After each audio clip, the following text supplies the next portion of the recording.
안녕하세요. 금일 멤버십 보도록 하겠습니다. 아이온큐 2시간 차트입니다. 아이온큐와 리게트는 같이 봐야 테마주의 흐름을 어느 정도 파악을 할 수가 있는데, 먼저 아이온큐 보시면 어센딩 트라이앵글 사파 삼각 수렴이면 A, B, C, D 2파동이죠. 그러면 A, B, C, 자 A, B, C, D, E에서 이 자리 중 하나는 손절 라인이 된다. 파동 기초입니다.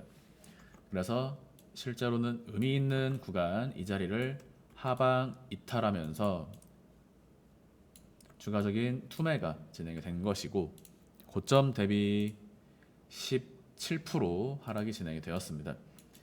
자, 지금 파동의 전제는 이 자리가 상승의 시작점이다 라는 전제를 가지고 있고, 그렇다면 이 자리에 근접할수록 비중이 높아져야 하는 매매 흐름을 가지고 있습니다.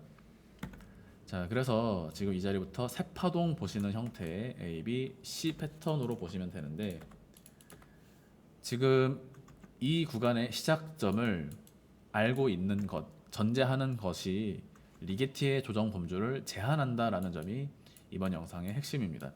그렇다면 지금 위치는 피보나치 되돌림을 활용할 수가 있고요. 자, 이렇게 618 지점인 39불까지 와주면 베스트. 자, 지금부터는 손절 라인은 의미가 없습니다. 예를 들어서 이런 자리 손절 라인을 잡았는데 이런 식으로 올라가면 손절 라인이 의미가 있는가? 라는 질문을 스스로에게 던져보셔야 되고, 의미 있었던 손절 라인은 이미 지나간 겁니다. 자, 그런데 그렇다면 지금 자리가 사도 되는 자리냐라는 부분에 대해서 같이 판단을 해야 하는데, 자, 아이온큐는 어쨌든 이 구간에 대한 되돌림의 범주에 있다. 그럼 다음 상승은 다시 3파값으로 2주 정도 상승이 나가게 됩니다.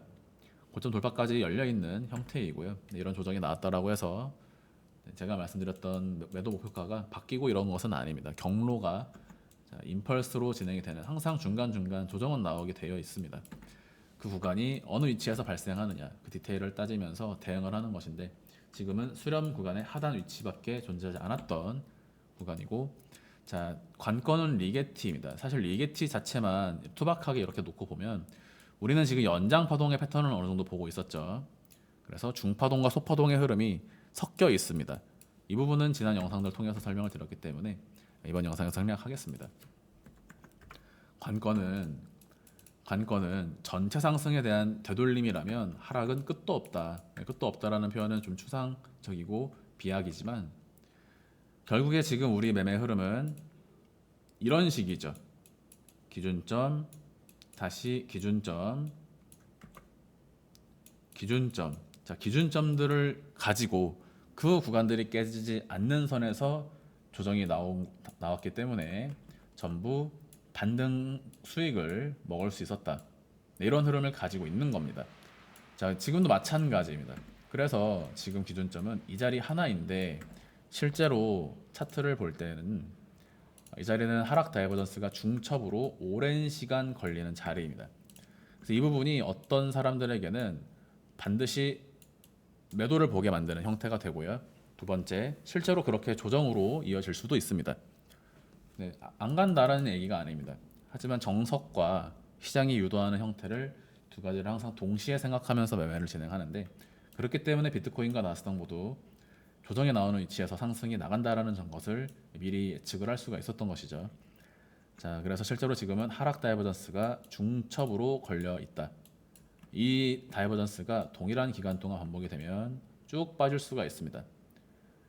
자, 최대 조정에 대한 리스크는 앞전 파동이 1파값이 되면서 WX에서 Y파 1, 2, 3, 4, 5파동으로 Y를 만드는 것이다. WX 1, 2, 3, 4, 5파동으로 가파른 매도세가 나올 수 있다. 이때는 이 자리를 건드리기 위함이 목적이 될 것이고, 이런 식으로 흘러가게 되면 1, 2, 급반등 3파 확률이 높다라고 생각하고 있습니다. 정석적인 파동 매매 방식이고요. 그래서 매수를 진행할 수 있는데 풀 매수는 안 된다라는 점이고, 리기디티 자체만 놓고 보면 지금 이와 같은 형태인데, 자, 이렇게 되면 상승값은 더 커집니다. 단기적으로 조정이 열리지만. 그런데 이런 조정을 보려면 아이온큐도 똑같이 쭉쭉 떨어져야 한다라는 것을 같이 생각해 봐야 되는 거죠.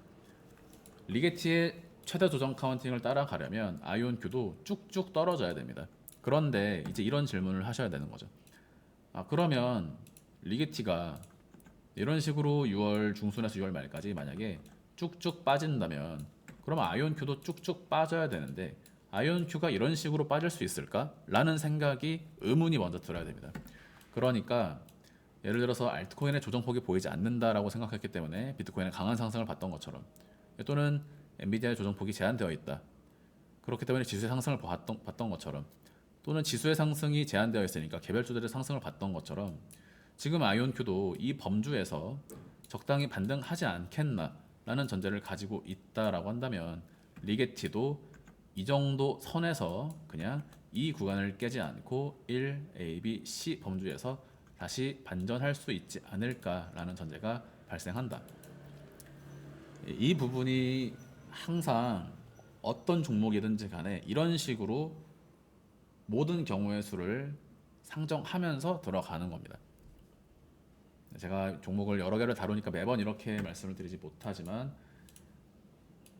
항상 이런 식으로 매매가 진행이 되는 것이고요. 그래서 이 선에서 그냥 가져야 된다. 그거 아니면 어차피 오래 걸리는 게임이 됩니다. 오래 걸린다라는 것은 한 일주일 정도 늘어진다라는 얘기죠. 그러면 이때 사실 이 구간에서 오늘의 무빙으로도 매수와 매도를 한번 결정해 주는 것이 베스트고요. 그러나 자정 전후에는 제가 영상 업로드를 드릴 수가 없습니다. 그래서 오늘 단기 무빙으로도 그 부분을 판단하게 될 것이고, 두 번째, 그런 대응이 안 되시는 분들은 애초에 이 가격까지 열어두셔야 됩니다.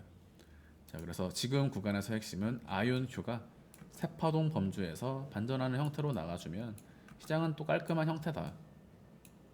이 양봉이 뜨는지를 오늘, 내일, 오늘과 월요일은 지켜보시는 것이 주요 포인트가 될 것이고, 기존 메인 흐름상 지금은 다시 매수의 범주는 맞다. 그러나 최대 조정에 대한 리스크는 바로 이와 같은 형태다라는 것을 말씀을 드립니다. 어떤 구간이든지 상승 카운팅이 두세 가지 정도 제가 설명드리고 있고, 상승 카운팅이 틀릴 경우 조정 파동은 이와 같은 형태로 진행이 된다. 크게 중파동 관점 또는 소파동 관점으로 항상 설명을 드리는데, 그러면 상승 관점 세 가지, 조정 관점 두 가지 정도가 항상 병행이 되는 겁니다. 그러나 최근 구간 신뢰도가 높았기 때문에 굳이 그런 경우의 수들을 모두 따질 필요 없다. 제가 보통 두세 개씩은 말씀을 드리죠. 이게 3, 4인지 1, 2인지는 모르겠지만 어쨌든 올라간다. 그 흐름이고요. 그럼 두 가지 카운팅이죠.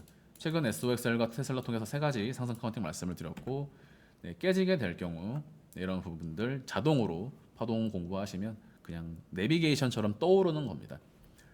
메인은 매수다. 지금 메인 시나리오와 메인 대응은 매수인데 어떻게 흘러가는지 지켜보겠습니다. 실제로는 큰 다이버전스가 중첩으로 걸리면서 시장의 하방을 유도하는 그러한 시장이다라는 점. 그러니까 매매를 잘 하려면요, 정석도 알아야 되는데 시장 참여자가 지금 시장을 어떻게 보는지를 알아야 하고, 그러면 그렇게 보고 있는 시장 참여자들을 세력들이 어떻게 뒤통수를 칠 것인가, 이것까지 생각을 해야 되고요.